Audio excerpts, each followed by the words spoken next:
बहुत पुराने जमाने की बात है। इराक की सरजमीन पर एक शहर था जिसका नाम बाबिल था।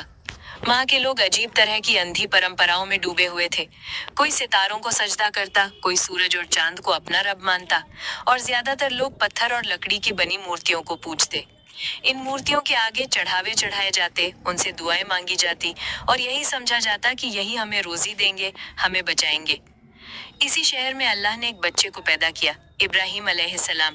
उनके वालिद आजर मूर्तियां बनाया करते और उन्हें बेचकर अपना गुजारा करते।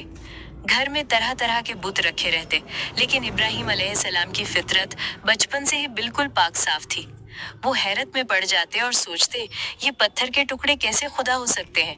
ये ना सुन सकते हैं, ना बोल सकते हैं, न किसी की मदद कर सकते हैं। अगर ये सच में खुदा होते तो खुद अपनी हिफाजत तो कर पाते। धीरे धीरे जब वो जवान हुए तो उनका यकीन और भी मजबूत हो गया।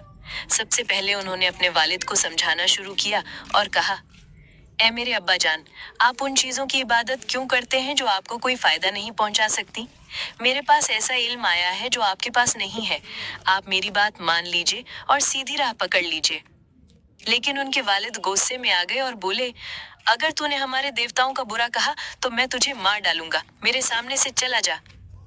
इब्राहिम अलैहिस्सलाम ने नरमी से जवाब दिया, आप पर सलामती हो, मैं आपके लिए अल्लाह से माफी मांगता रहूंगा। इसके बाद उन्होंने अपने पूरी कौम को दावत दी और कहा कि तुम सूरज, चांद और सितारों को क्यों पूजते हो? ये सब गायब हो जाते हैं, ढल जाते हैं, ये खुदा नहीं हो सकते। मेरा रब वही है जिसने आसमान और जमीन पैदा की। मगर उनके कौम ने उनकी बात नहीं मानी। एक दिन जब उनकी कौम किसी त्योहार पर शहर से बाहर चली गई तो इब्राहिम अलैहिस्सलाम मंदिर में गए और कुल्हाड़ी उठाकर सब मूर्तियां तोड़ डाली। बस एक सबसे बड़े बुत को छोड़ दिया और कुल्हाड़ी उसके गले में लटका दी। जब लोग लौटे और देखा कि उनके देवता टूटे पड़े हैं तो हैरान हो गए और बोले, ये काम तो इब्राहिम ने ही किया होगा। उन्होंने उन्हें पकड़ कर लाया और पूछा, क्या तूने हमारे देवताओं को तोड़ा है?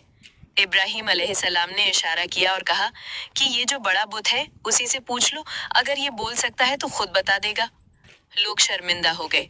उन्हें यकीन हो गया कि ये मूर्तियां कुछ नहीं कर सकती, मगर जिद और गुरूर में आकर बोले, इब्राहिम तूने हमारे देवताओं का मजाक उड़ाया है, अब तुझे आग में जलाकर मार डालेंगे।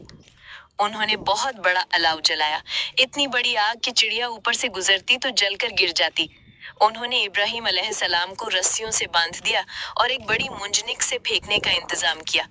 जब उन्हें आग में डाला जा रहा था तो फरिश्ते आकर मदद करना चाहते थे, मगर इब्राहिम अलैहिस्सलाम ने कहा, मुझे अल्लाह काफी है और वही मेरा मददगार है। उसी वक्त अल्लाह ने फरमान दिया, ए आग, इब्राहिम पर ठंडी और सलामती बन जा। और वो आग ठंडी हो गई, उनके लिए बाग और फूलों की तरह बन गई। वो बिल्कुल सलामत बाहर निकल आए और सब लोग हैरान रह गए। जब उनकी कौम ने उनकी बात न मानी तो इब्राहिम अलैहिस्सलाम ने हिजरत की और अल्लाह के हुक्म से अपनी बीवी हजरत सारा और बाद में हजरत हाजरा के साथ फलस्तीन और फिर मक्का की ओर चले गए। मक्का की वीरान घाटी में अल्लाह के हुक्म से उन्होंने अपनी बीवी हाजरा और छोटे बेटे इस्माइल को छोड़ दिया। जब पानी खत्म हो गया तो हाजरा सफा और मरवा पहाड़ियों के बीच 7 बार दौड़ी तो अल्लाह ने इस्माइल अलैहिस्सलाम के पैरों तले से जमजम का चश्मा निकाल दिया, जो आज तक बह रहा है। बड़े होने पर इब्राहिम अलैहिस्सलाम और इस्माइल अलैहिस्सलाम ने मिलकर काबा की तामीर की और दुआ की, हमसे ये काम कबूल फरमा और हमारी नस्ल में से भी मुसलमानों की उम्मत पैदा कर। फिर एक दिन इब्राहिम अलैहिस्सलाम ने ख्वाब में देखा कि वो अपने बेटे इस्माइल को कुर्बान कर रहे हैं। उन्होंने बेटे से कहा और बेटे ने फौरन कहा, अब्बा जान, जो अल्लाह का हुक्म है वही कीजिए, इंशाअल्लाह आप मुझे सब्र करने वालों में पाएंगे। इब्राहिम अलैहिस्सलाम ने बेटे को जमीन पर लिटाया और छुरी चलाई, मगर अल्लाह ने उनकी कुर्बानी कबूल कर ली और फरमाया, ए इब्राहिम, तूने ख्वाब सच्चा कर दिखाया, हमने तेरे बेटे की जगह एक बड़ा जानवर कुर्बान कर दिया। यूं इब्राहिम अलैहिस्सलाम हर इम्तिहान में कामयाब हुए। उन्होंने तौहीद का पैगाम दिया, बुत परस्ती का इनकार किया, अल्लाह की राह में आग में डाले गए मगर सलामत निकले। अपनी औलाद और बीवी को वीराने में छोड़ा, मगर अल्लाह ने उन्हें जमजम और बरकत से नवाजा। बेटे की कुर्बानी देने को तैयार हुए, मगर अल्लाह ने उनकी कुर्बानी कबूल कर ली। इसी वजह से उन्हें खलीलुल्लाह यानी अल्लाह का दोस्त कहा गया। उनकी दुआएं और कुर्बानियां आज तक याद की जाती हैं और हर साल हज और कुर्बानी उन्हीं की याद को ताज़ा करती है।